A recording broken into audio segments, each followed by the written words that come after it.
If you're thinking about sailing on the Enchanted Princess and want to know what the experience is really like, this is going to give you a full picture. From the staterooms and dining to the entertainment, spa, casino, and overall vibe on board, I'm walking through what stood out to me and what you can realistically expect once you step on board. This is definitely a more relaxed, adult-focused cruise, but there's still plenty to do, from live shows and interactive spaces to fitness areas, kids clubs, and some unique features throughout the ship.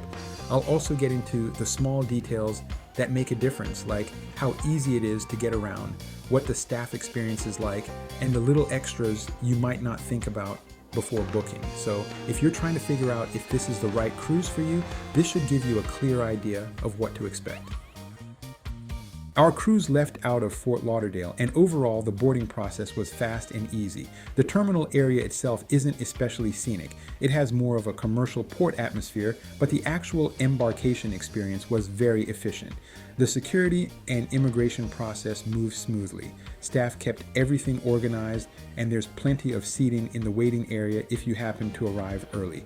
We showed up ahead of schedule ourselves, but still moved through quickly. From leaving the car to walking onto the Enchanted Princess, it took us roughly half an hour. This sailing lasted 9 days, took place during the off-season, and the ship was still sailing completely full. We visited 6 Caribbean ports during the trip, including Princess Cays, which is the cruise line's private island destination.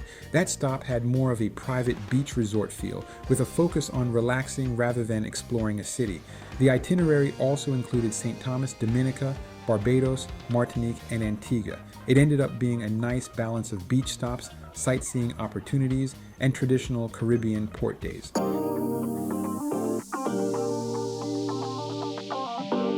The first thing you want to do when you get on board is complete your muster drill. If you don't, they will track you down. It's a 2-part process. First, you go to your assigned muster station location, and then you also watch the safety video in your stateroom. The tricky part is that you're usually excited to start exploring the ship, so it's easy to put it off or forget about it. But it's honestly better to just knock it out right away. The crew will follow up if you don't complete it, so doing it early saves you the hassle and lets you fully enjoy the rest of your first day on board. Let's quickly cover the ship itself. The Enchanted Princess is part of the Royal class and is one of the newer ships in the Princess lineup, entering service in 2020. It's about 145,000 gross tons and carries around 3,600 passengers with a crew of over 1,300. So it's large, but still not in that ultra-large cruise ship category. In the Princess fleet, it's one of the bigger and newer ships, similar in size to Sky Princess and Regal Princess. Since launching, it has only had standard maintenance and operational dry dock visits rather than a major refurbishment or full redesign. Across the cruise industry, it sits comfortably in the upper mid-size range. You'll also find several pool areas and whirlpools spread around the ship rather than just one central outdoor space. During the cruise, I spoke with dozens of crew members and passengers and got their perspective on the ship and their time on board, both the good and the bad. Throughout this video, you will be hearing from them. Here's the first clip of several videos that capture their experience. We've been sailing with Princess for many years now. Okay, so you are a veteran. Yes. Okay, so what is it about Princess that you like? I think they have fantastic ships. I love the crew, very friendly, very hospitable. The ships are always clean, and enjoy just all the ports that they go to. Lots of different itineraries. Wonderful. So you kind of walked right into my next question, which is, the main question is, what are the 3 things that you enjoy the most on board the ship? 3 things, probably entertainment, the food, and the crew. Once you board the ship, the first place you're going to walk into is called the Piazza. Now, the Piazza is a little different from what you might see on other ships where they talk about an atrium or a promenade, because it kind of sits right in between the two. You actually enter on deck 5, and the Piazza stretches all the way up to about deck 7, so it has that open, vertical feel you usually associate with an atrium. From the upper levels, you can look down into the space below, which gives you a great vantage point of everything going on in the center of the ship. At the same time, it also feels wider and more open than a traditional atrium. It doesn't have that tight enclosed feeling you sometimes get. Instead, it has more of that spread out, walkable feel you'd normally expect from a promenade. So in my opinion, it really ends up being a combination of both. On the upper levels of the Piazza, you'll also find more than just views over the center space. There are restaurants, casual dining options, and commercial shops, along with plenty of spots that are great for taking photos. From here, the space also naturally connects you to other major public areas of the ship, with one of the most notable being the main theater. Down in the Piazza itself, this really becomes the interior heartbeat of the ship. There's almost always something happening. A lot of the time it's live music, but you'll also see dancing, live bands, and different performances right on the main floor. When there are larger events like the captain speaking or hosted gatherings, they typically take place right here as well. There's also seating throughout the space on both the lower level and the upper balconies, and honestly, it's some of the more comfortable seating on board. People tend to just sit back, relax, watch whatever's happening below, and take in the atmosphere from above or right at ground level. From what you generally see people say about spaces like this on cruise ships, the feedback is usually very positive. Most guests really enjoy having a central area like this because it naturally becomes a meeting point, somewhere you can just hang out, listen to music, grab a drink, or people watch without feeling like you need to be doing anything specific. And I'd agree with that. I personally think it works really well. It's a mixed-use space that stays active without feeling overwhelming, and it often ends up being one of those places where people just naturally gravitate throughout the day and into the evening. From Zimbabwe, all the way from the mighty Zimbabwe in the southern part of Africa. Zimbabwe. Yes. All right. Yes. So what brings you on board here on the ship? Okay, so here on board, I'm a massage therapist and I specialize in massages and all other treatment that has to do with the body. So I work in the spa. I see. Yes. And what is your favorite thing to do on board? Massages, of course. No. You gotta tell me something that you do. Something else. Not massages, Yeah. traveling, going outside when I'm off. Okay, going to That's the the best port. part. A little bit later, we'll head back to the pool deck and go into more detail on that. But for now, let's talk about something people really look forward to on a cruise, the buffet, along with the other main dining areas on board. The main spot for breakfast and lunch is the buffet, and while there are other places to eat around the ship, this is definitely the one that gets the most traffic. When I look at a cruise buffet, I usually focus on two things, variety and quality. Starting with variety, I'd give it a solid B+. There's definitely a good range of options, including some things that are a bit different or out of the box, but for the most part, you'll still find all your familiar standard choices. If you've sailed with Princess before, you'll feel right at home. When it comes to quality, I'd bump that up to an A-. Overall, I thought the food was pretty good across the board. The buffet itself is located in the center of the ship, which helps with layout and flow. Because of that design, you'll find plenty of seating spread throughout, with a lot of the window seats positioned along the outer edges. That also means there's a lot of natural light coming in from the large surrounding windows, which makes the space feel bright and open. When I was there, it never really felt overcrowded. There were moments where finding a seat took a little patience, but for the most part, seating was relatively easy to come by. Overall, it's a solid space, good food, decent variety, and a comfortable atmosphere to grab a meal and relax.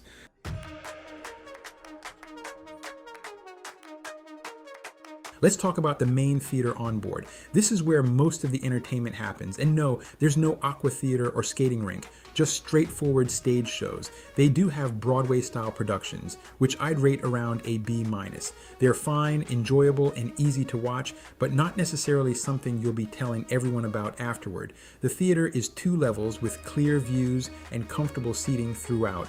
I didn't notice any bad seats, and there's also accessible seating available. Overall, it's a solid, no-drama entertainment option that works well for an evening on board.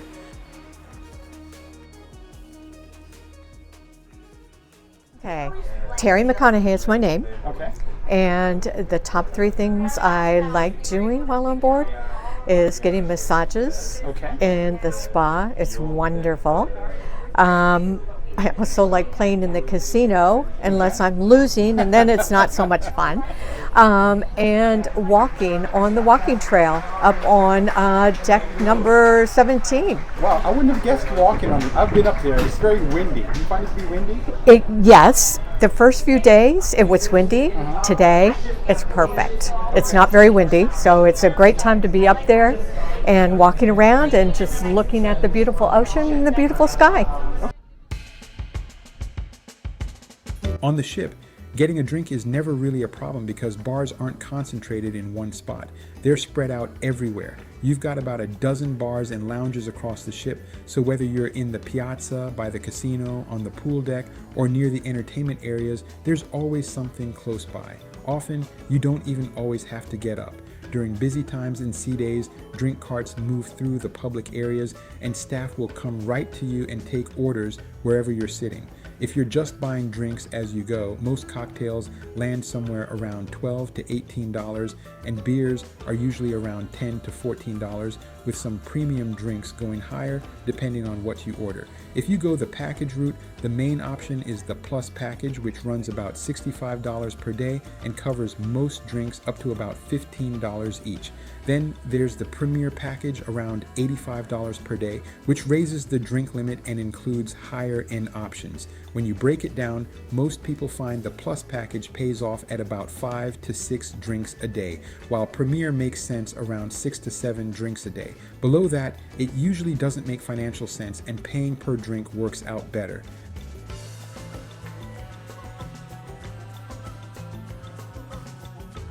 One thing you notice right away is how many lounge spaces there are and how comfortable they actually are. It's not just places to grab a drink. These are proper, well-designed spaces where you can relax, read, work a bit, or just sit and enjoy the atmosphere. There are roughly a dozen lounge-style venues, each with its own feel. You've got casual spots like Crooners and Bellinis, more entertainment-focused areas like Vista Lounge and Princess Live, plus lounges tied into the casino and Piazza where there's always something happening. There are also outdoor lounge areas up on the pool decks where you can sit with a drink and watch the ocean.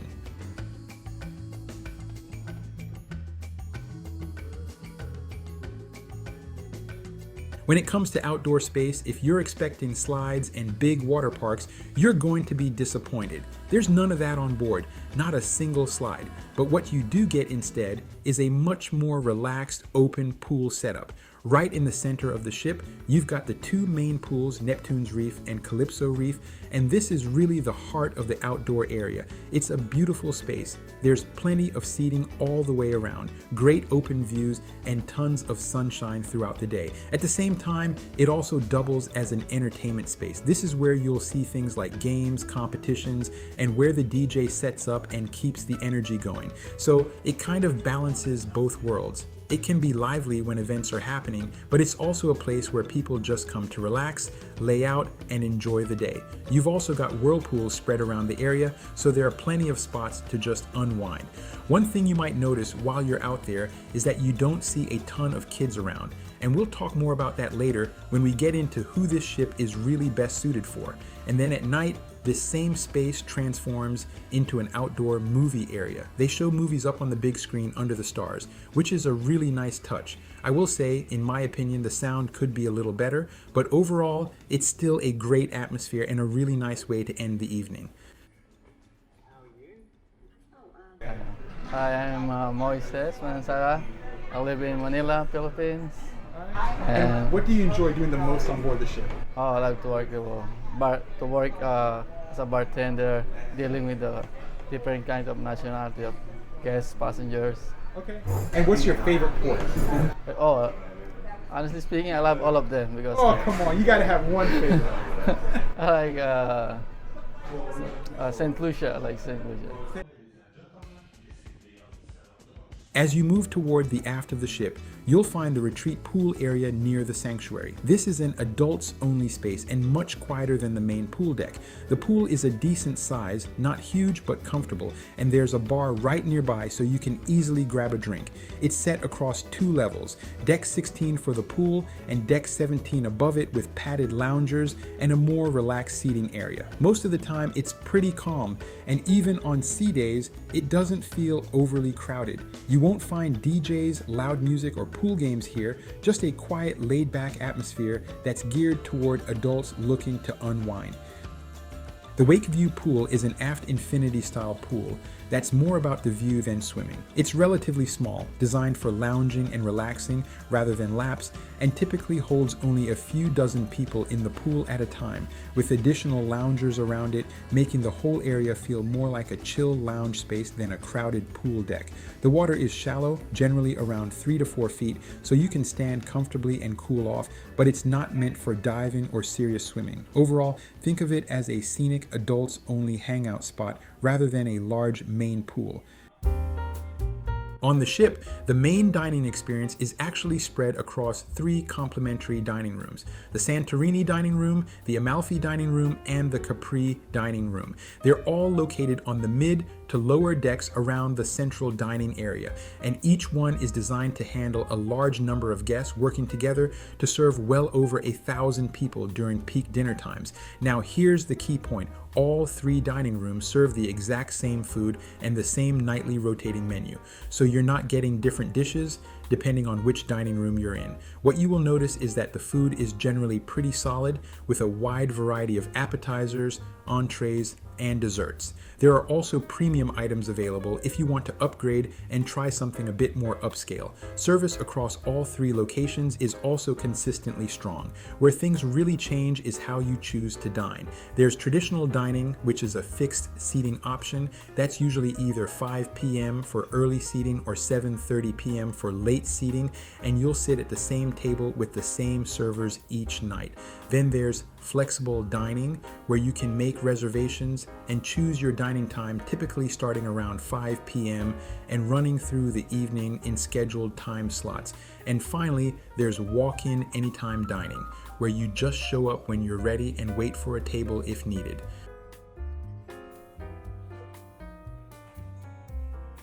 There are a few main specialty restaurants on board for when you want something a bit more upscale than the main dining rooms. Crown Grill is the steakhouse option with high quality cuts and classic sides. Sabatini's offers Italian dishes with fresh pasta, and the Catch by Rudy focuses on seafood like lobster and fish.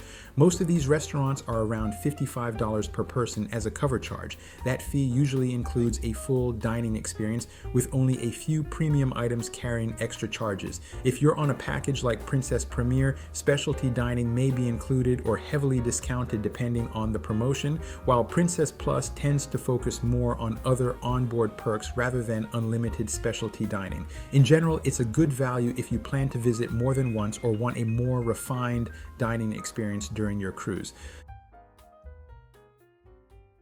Yes, my name is Lynn Huck, and I'm from Columbia, South Carolina. Okay. And now 32. 32. So Yes. you are beyond an experienced cruiser. You're like at expert level. Well, I don't know if I'd say that, but yes, we've been on a lot. This is our 6th Princess Cruise, Okay. and we've tried 5 different ships. We really like Princess. Princess is one of our favorite cruise lines right now. Okay. We've done multiple cruise lines. Princess just gives a really good level of service. The staff is amazing. The experience they give you on board, the food is very good on Princess.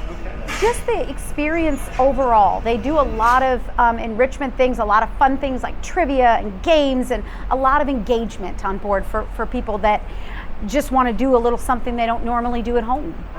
For us, the experience that we enjoy, Princess really does it well. For a paid, adults only space that's a bit more upscale and focused on relaxation, you'll want to check out the Sanctuary. It's one of the most peaceful areas on the ship, with plush loungers, shaded seating, and attendants who can bring drinks and help you settle in. The whole setup is designed to feel quiet and removed from the busier pool decks, almost like a small resort-style escape at sea. The one downside is that there's no pool here, so it's really more about lounging and unwinding than swimming. In terms of cost, it is usually around $30 to $35 for a half day and about $50 to $60 for a full day per person. On some sailings, there are also multi-day or cruise-long options that can bring the daily cost down closer to around $40 per day if you commit to multiple days. The experience is really solid, but it depends on what you're looking for. A lot of guests say it's absolutely worth it if you want a true escape. Quiet space, comfortable loungers, attentive service, and a more spa-like vibe that feels far removed from the main pool areas. It tends to be especially popular on sea days when the rest of the ship is more crowded. At the same time, others feel it's more of a nice splurge than a must-do every day. Some people say a half-day pass is enough, especially since you can still find quieter spots elsewhere on the ship for free, like the adults-only pool areas or even your own balcony if you have one. If you value peace, service, and a more private resort-style atmosphere, the Sanctuary can be well worth the cost. But if you're already comfortable relaxing in other areas on board, it's definitely something you can skip or just try for a short session.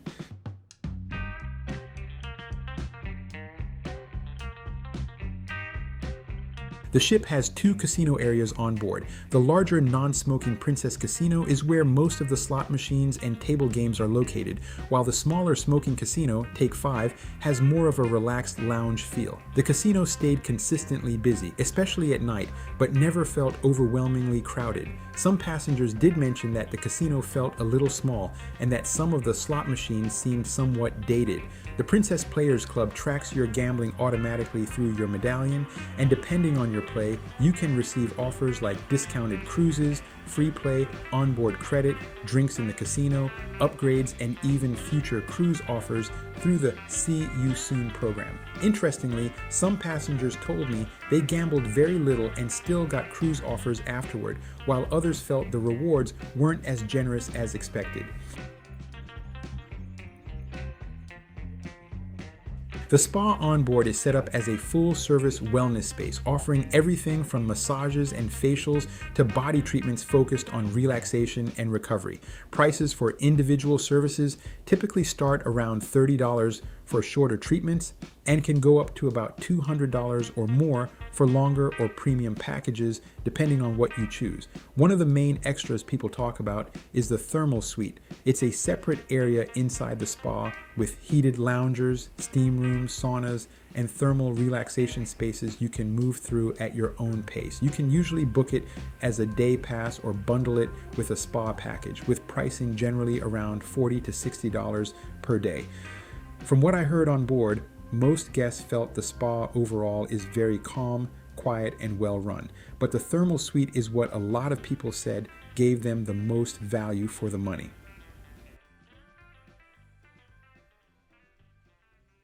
All right, so I am here in one of the lounges and we see a maintenance worker, and I just want you to tell me your name and where you're from. Now? Yeah. Yeah. You're this is your moment. This is it. This is your great adventure. It's be viral. Viral? Did you forget your name? Is this what I'm hearing? You forgot your name? Where are you from? No. Maybe you remember that. Okay, hi, hello, good morning. Uh-huh. This is Vista Lounge in Okay. Enchanted Princess. Okay. I'm working here, just repairing some welding job here Uh-huh. with my colleague. And I'm Anthony Pino from Mindanao, Philippines. Mindanao, Philippines. Yes, and what and, do you like the most about being on board the ship? Wow, of course, the grateful God that He gave me a job. The job. Yes. All right, and the next thing is, what's your favorite port? Favorite port? Yes, in the Caribbean. Around the world? In the Caribbean. Uh-huh. I think it's I forgot the name. You forget the name of your favorite Yes, port? I forgot the name because You go to so many. This cruise Uh-huh. don't have it. So maybe St. Thomas like that. St. Thomas. Yeah, Okay. All right. St. Martin, St. Thomas. Like that. All right. So you look like you were going to the world. What's your favorite port in the entire world? Entire world. Uh-huh. Because you've been all around the world probably.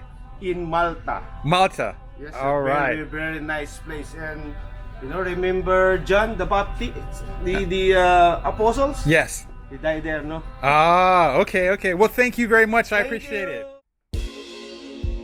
While taking a look at the stateroom and stepping back to the overall feel of the ship, one thing that really stood out to me is the type of crowd on board. There are definitely a lot of people this cruise is right for, and I'd say it was absolutely a good fit for me. I had a great time, but one thing you don't really see in large numbers is kids and younger guests. They are on board, but not in the kind of high volume you typically associate with lines like Carnival or Royal Caribbean. The overall atmosphere definitely leans more adult focused and relaxed. If I had to estimate, the average age on board felt like it was around the mid-50s, which actually contributes to a more calm and mature environment compared to what a lot of people might be used to on other mainstream cruise lines. It's a noticeably different vibe, less chaos, less noise, and more of a steady, easygoing pace throughout the ship. And that really ties into the design of the ship itself. You're not going to find water slides, bumper cars, roller coasters, or full-scale water parks on board. A lot of those big, flashy attractions that some cruise lines heavily advertise simply aren't part of the experience here. Instead, the focus is more on relaxation, dining, entertainment, and a smoother overall atmosphere at sea. When it comes to getting around the ship, overall it's relatively easy and straightforward, even for guests using wheelchairs or mobility devices. I saw plenty of people on board with mobility needs moving around without major issues, and most public areas are designed to be fairly accessible once you're outside your stateroom. The main limitation tends to be tighter cabin spaces, especially in smaller rooms where maneuvering a scooter or wheelchair in and out can feel a bit snug. Elevators work fine overall, and I didn't really hear complaints beyond normal busy time crowding. There are no smart elevator systems, but they get the job done, and my general rule would be, if you're only going up or down a couple of decks, the stairs are usually faster anyway. The only real slowdown happens during peak times like dinner and evenings when everyone is moving between venues, and that's when you might have to wait a bit longer for space. One thing that actually makes navigation easier is the digital mapping system on board. Once you get used to it, it's genuinely helpful. You can pull up the ship map through the app and even use your key fob to access it, with turn-by-turn directions that work almost like Google Maps, but inside the ship. A lot of people find it especially useful during the first day or two, since the ship is large and it takes a bit of time to learn where everything is. There's also a Find My Shipmate feature, which lets you see where your friends or family are on board, and that makes meeting up a lot easier instead of constantly texting or trying to guess locations. That said, feedback is a bit mixed. Some guests say it works really well once connected to Wi-Fi, while others mention it can be a little slow or glitchy at times, especially during embarkation. And after a couple of days, most people naturally stop relying on it as much because they've learned the layout anyway. Onboard internet on the ship runs through Medallion Net. Pricing is usually around $25 to $30 per day per device if you book it ahead of time, and it can be higher onboard, sometimes closer to $40 or more per day depending on the sailing. That's why a lot of people say the best value is getting it bundled into a package like Plus or Premier, where Wi-Fi is already included.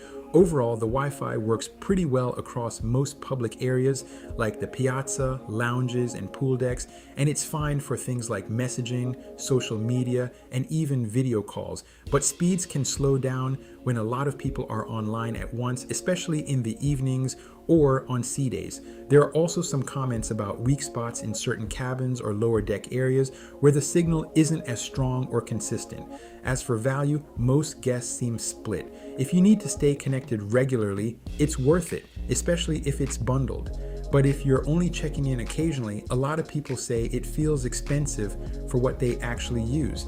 And many also mention they end up using it less than expected once they settle into vacation mode. So overall, the general takeaway is it works well enough for most needs, but it's not perfect everywhere. And you'll usually save money by booking it before you get on board instead of paying full price once you're there. Yes, Luis Jimenez. Luis Jimenez. Okay, Mr. Jimenez. I want you to tell me 3 things you enjoy on board. Basically, mainly relaxing. The relaxing point, just kind of doing nothing. Doing nothing and eating. Just visiting the ports. Visiting the ports, all the different places. Okay. Some people that and what's the third thing? Third thing, probably eating. The food's great. The dining rooms are great. Different food that you wouldn't try otherwise, you know. A lot of good food. Before coming on board, I read a lot online saying to expect an older crowd and a pretty quiet atmosphere when it comes to activities. From my experience on a full sailing, I honestly didn't really find that to be the case. People were active, dancing, and quick to get involved when things were going on around the ship. It felt more lively than I expected based on what I had read beforehand. That said, there is a clear cutoff at night. There's no real nightclub, and after around midnight, things pretty much wind down across the ship. The schedule clears out, venues close, and most people head to bed. So if you're looking for a party that runs until 2 or 3 in the morning, that's not really the vibe here. It's more of an earlier night, relaxed evening atmosphere overall. From my own experience on board, and from talking with a lot of different passengers throughout the sailing, there were a few common things that kept coming up when people talked about what the ship was missing or what they wished there was a bit more of. One of the biggest things people mentioned was entertainment variety. A lot of guests felt like the main theater shows were fine, but not necessarily wow level. The general feeling was that the entertainment is solid, but not something people would specifically rave about or rush to see again. Some passengers said they would have liked a few more standout production shows or a bit more variety in that lineup. Another thing I heard a few times was about nightlife options. While there are definitely lounges and places to go in the evening, some people felt like the choices started to feel a bit similar after a while. A few passengers mentioned they would have liked a little more variety in theme bars or late night entertainment spaces, especially on longer sailings. Crowds and flow also came up in conversation. It wasn't a major complaint by any means, but some people did mention that certain areas like elevators or popular gathering spots could get a bit busy during peak times. Nothing that ruined the experience, but something people noticed here and there. Dining was another mixed topic. Most people I spoke with were happy with the quality overall, but a few said they would have liked a bit more variety in the included casual options, especially for longer cruises where things can start to feel familiar after a few days. And then there's just the overall energy of the ship. This was interesting because it really split opinions. Some people loved how relaxed and calm everything felt, but others said they wished there were a few more high energy moments throughout the day, especially around the pool or in public areas. So overall, nothing I would call major issues. It was more small, consistent themes from conversations with different passengers about what they would have liked just a little more of.